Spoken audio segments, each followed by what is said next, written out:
Okay, so here we have the first section of our diorama. This bit of the level is basically designed to kind of gently introduce the player to the level, so we don't have any particularly difficult enemies in this stage. There'll be some sort of introductory cutscene which will introduce the player to the level. Here's a player here.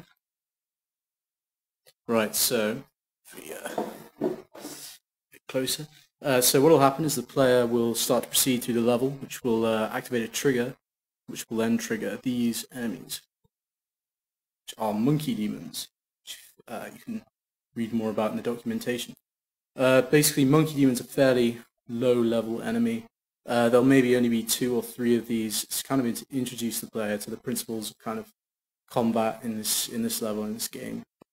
And it'll basically just gently guide them through that process, so they won't get killed straight away and rage quit.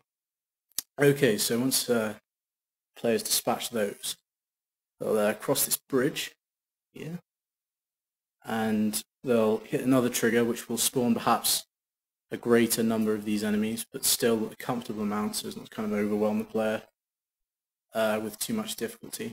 Then after those are dispatched, the player needs to use these bricks, which basically mimics the build mechanic in the existing LEGO games to make something. Now, if they don't necessarily dispatch these guys too quickly, part of their AI, which you read in the document, is they are designed to sabotage the player. So there is a possibility that these creatures here will, take the blocks, maybe take them over to the other side of the map and avoid the player. And in that case, the player will have to obviously dispatch them to get the items back to progress through the level. So what the player needs to do is they need to use that build mechanic, and what they will build is a kind of pump, like this one here. And then what the player can do is to jump on this pump, and it will eventually drain the water from this river, leaving the riverbed dry. The player jumps into the riverbed and goes into a cave at the rear here.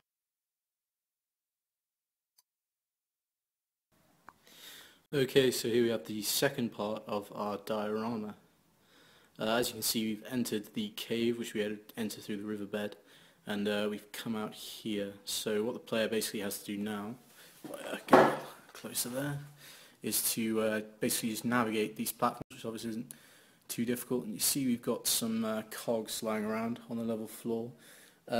Basically what the player can do, these enemies here actually hold the cogs, and so as you'll probably read in the documentation, their AI will tell them to avoid the player. So unless the player deliberately goes looking for them, at this point they won't have to fight them if they don't want to. But basically what the player has to do is to descend these platforms here, and probably realise that there is an elevator here which probably takes them to the next part of the level. But what will happen is when they approach this elevator, it's fallen over. When they approach this elevator, there'll be a short cutscene basically tells them that the elevator's broken, and probably be a cutscene showing them that the monkey demons hold what they need to progress. So what the player then has to do is to obviously dispatch these enemies and collect the cogs like so, and bring them back to roughly the position of the elevator, and then the mechanism will be repaired, and they'll be able to travel to the next area. Okay, so we've done our first and second part of our diorama. Our samurai has come up through the elevator and has been faced by this great gate.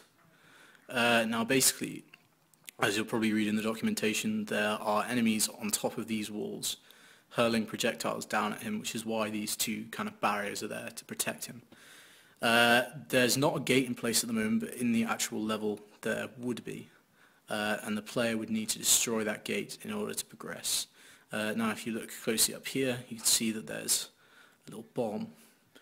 So obviously it's fairly obvious what the player needs to do is to jump up these platforms, which are roughly about 3 centimeters high, which is obviously higher than the jump height specified in the brief. But if you read the documentation, you'll see that I've included a double jump mechanic for this character, which means you can jump twice the normal height of the standard LEGO character. Right, so what the character needs to do is to jump up here, like so, grab this bomb. Now the barrier is in place for two reasons. One, to protect the player. Whoops. One, to protect the player from projectiles at the start of the level, but also if the player is hit whilst carrying the bomb, then the bomb will explode, which will damage them, and then the bomb will go and respawn back up here, and the player will have to start again. So in order to progress through the level, what the player needs to do is to grab that bomb, make their way to the gate and drop it, and then they obviously need to run away from the immediate radius of the bomb's blast, otherwise they'll get damaged, and then they can enter the gate and progress to the next part of the level. Right, okay, so our samurais made it through our other three levels of this diorama, and they've been finally faced with this boss battle, this big boulder, this Oni demon which is going to try and kill them. Basically this is a kind of process of trial and error. It's kind of the balancing of frustration against kind of wanting to beat this thing, and hopefully the player won't rage quit, because it's not a especially difficult thing to work out, considering that the way which you defeat this kind of creature is kind of displayed all over this part of the level.